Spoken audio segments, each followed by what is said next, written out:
কওল, পর পুরুষের সাথে আকর্ষণ করে কথা বলবে না, আকর্ষণীয় করে কথা বলবে না। পর পুরুষের সাথে অঙ্গ ভঙ্গিমা করে কথা বলে, আকর্ষণীয় করে কথা বলে, অথচ বাড়িতে তারা তাদের স্বামীদের সাথে আকর্ষণীয় করে কথা বলে না। সূরা আহজাব এর 32 নম্বর আয়াত আমি তেলাওয়াত করেছি। সূরা আহজাব 33 নম্বর সূরা, এর 32 নম্বর আয়াত আমি তেলাওয়াত করেছি।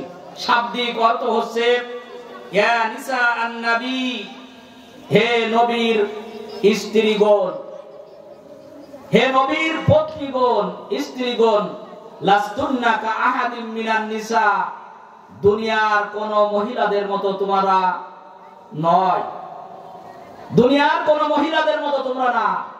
তোমাদের স্বভাব চরিত্র হবে উৎকর্ষ, ভিন্ন এবং আদর্শ।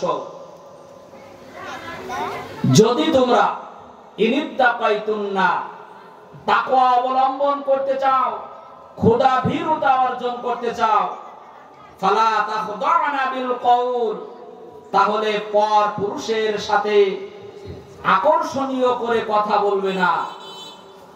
যদি কথা বলো তাহলে ফায়াতুমা আল্লাযী ফি কলবিহি মারাদ, যাদের অন্তরে সারাক্ষণ প্রেম নিবেদন বিরাজমান, সেই সকল পুরুষ হয়তোবা তোমাদের প্রেমের প্রস্তাব দিতে পারে। ওয়াকুলনা কাওলাম মা'রুফা, বরং কুরআন তোমাদেরকে যেভাবে কথা বলতে বলেছে, হে নারীগণ, তোমরা সেই ন্যায় সঙ্গতভাবে কথা বলবে। আজকের আয়াতের শাব্দিক অর্থ ছিল এটা। সম্মানিত হাজিরিন, আল্লাহ রাব্বুল আলামিন আল্লাহর নবী জনাবে মুহাম্মদুর রাসূলুল্লাহ সাল্লাল্লাহু আলাইহি ওয়াসাল্লামের স্ত্রীদেরকে সাবধান করেছেন। আমাদের বাড়িতে স্ত্রী আছে না, মা বোন আছে না? আমি আজকে আপনাদের কাছে আপনাদের মেয়েদের এবং স্ত্রীদের, বোনদের সম্পর্কে আলোচনা করব। মা এবং বোনদেরকে নিয়ে কিছু আলোচনা করব ইনশাআল্লাহ। ওয়া মা তাওফীকি ইল্লা বিল্লাহ। সম্মানিত উপস্থিতি, ওই পিতা, ওই ভাই, ওই স্বামী হলো দায়ুস।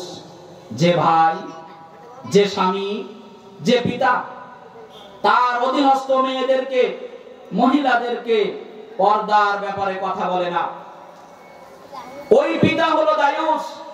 যে পিতার অধীনে থেকে তার মেয়ে পর্দায় চলে না, চুল খুলে দিয়ে বাজারে বেপর্দায় চলাফেরা করে, পর পুরুষের সাথে অঙ্গ ভঙ্গিমা করে কথা বলে, আকর্ষণীয় করে কথা বলে, অথচ বাড়িতে তারা তাদের স্বামীদের সাথে আকর্ষণীয় করে কথা বলে না। যত সাজা দরকার, সাজানো দরকার, যত গহনা পরা দরকার, এগুলো পরপুরুষের জন্য পরে। তারা তাদের স্বামীদের দেখাতে লজ্জাবোধ পায়, অথচ পরপুরুষদের দেখাতে লজ্জা পায় না। সম্মানিত হাজিরিন, আজকে নারীরা কোন কোন কারণে জান্নাতে যাবে এবং নারীরা কোন কোন কাজের কারণে, চরিত্রের কারণে জাহান্নামে যাবে, এই বিষয়ে আমি আপনাদের পয়েন্ট আকারে কথা বলবো ইনশাআল্লাহ। আল্লাহ রাব্বুল আলামিন তার নবীকে বললেন, হে নবী, তুমি তোমার স্ত্রীদেরকে বলে দাও তাদের স্বভাব চরিত্র যেন অন্য মহিলাদের মতো না হয়। এখানে চিন্তা করার বিষয় হচ্ছে, আল্লাহ রাব্বুল আলামিন আল্লাহর নবীকে সতর্ক করলেন। আল্লাহর নবীর স্ত্রীরা নিঃসন্দেহে জান্নাতি, তাদেরকে সতর্ক করলেন তাদের কথাবার্তা যেন কোরআন হাদিস অনুযায়ী হয়। সম্মানিত হাজিরিন, আল্লাহ রাব্বুল আলামিন বলেন, ওয়ালা তাখদানা বিল কওল, খবরদার আকর্ষণীয় করে পরপুরুষের সাথে কথা বলো না। বিশ্ব নারীদেরকে আল্লাহ তাআলা বলছেন, হে বিশ্ব নারী সমাজ, নারীকুল, হে মাতৃকুল, ভগ্নীকুল, তোমাদেরকে বলছি, ফালা তাখদানা বিল কওল, পরপুরুষের সাথে আকর্ষণ করে কথা বলবে না, আকর্ষণীয় করে কথা বলবে না। অঙ্গ ভঙ্গিমা দিয়ে কথা বলবে না। আল্লাহ তাআলা কি বলছেন? ফায়াতুমাআল্লাযী ফী কলবিহি মারাদ।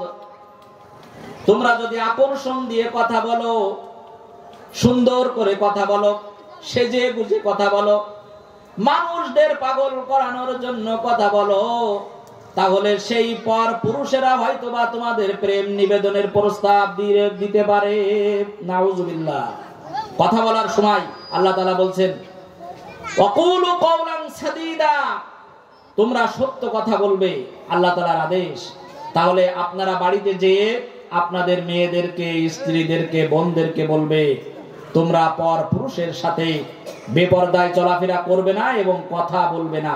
যদি কথা বলো, আল্লাহ রাসূল বলছেন, তাহলে কর্কশ ভাষা দিয়ে কথা বলবে, উচ্চ আওয়াজে কথা বলবে, যেন তারা সেই কথা শোনার পরে তারা ভয়ে চলে যায়, যেন সেই কর্কশ ভাষায় কথা শোনার পরে তোমাদের প্রেম নিবেদন করার আর ইচ্ছা তাদের অন্তরে না থাকে। সম্মানিত হাজিরিন, মেয়েরা এইভাবে চলাফেরা করার কারণে আমি দেখতে পাচ্ছি মাতৃকুল মায়েরা, বোনেরা, স্ত্রীরা, তারা আজকে আমাদের হাত ছাড়া হয়ে যাচ্ছে, জাহান্নামের একেবারে কিনারায় তারা পৌঁছে গিয়েছে। আল্লাহ রাব্বুল আলামিন বলছেন, হে নারী সমাজ, তোমরা তোমাদের আবরুকে হিফাজত করো, তোমরা তোমাদের লজ্জা স্থানকে হিফাজত করো, পর্দাকে মেইনটেইন করো, তোমরা স্বামীর আনুগত্য করো, পর পুরুষের সামনে যেও না, তোমরা স্বামীর অনুমতি বাদে ভিন্ন কোনো কিছু করো না। এগুলো আজকে আমরা না মানার কারণে আজকে আমাদের সমাজ থেকে নারীরা সবচেয়ে অশ্লীলতা, বেহাপনায় নিমজ্জিত এবং তারা সেই কাজগুলো অহরহ করছে।